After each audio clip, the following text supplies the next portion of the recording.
एखादी गोष्ट एखाद्या निर्णयाप्रत येते त्यावेळेला ते मीडियाच्या समोर येऊन सांगतात. बरं आता मराठी माणूस आपण म्हणतोय, पण मुंबईमधला मराठी माणसाचा टक्का हा घसरलाय अशी सतत चर्चा असते. आमच्याच शोमध्ये शिंदे गटाचे संजय निरुपम ज्यावेळी आले होते त्यांनी म्हटलं की मुंबईमध्ये मराठी माणूस अल्पसंख्याक झालाय. तर ह्या वक्तव्यांकडे आपण कसं पाहता आणि मुळात जो टक्का आहे त्या टक्क्याकडे आपण कसं पाहता? मुंबईत जरी मराठी माणूस अल्पसंख्याक आहे असं त्यांनी जरी म्हटलं तरी शेवटी मुंबई ही मराठी माणसाचीच आहे आणि हे मुंबईने कायम दाखवून दिलेलं आहे. मुंबईत मराठी माणसाची टक्केवारी किती आहे हा जरी डिबेटचा विषय असला तरी आत्तापर्यंत मुंबई ही बाळासाहेबांचीच आहे आणि ती बाळासाहेबांचीच राहणार आहे.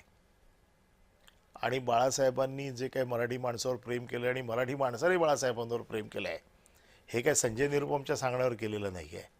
आणि संजय निरुपम झाला आहे ना, तो मराठी माणसाच्या जीवावरच झाला आहे.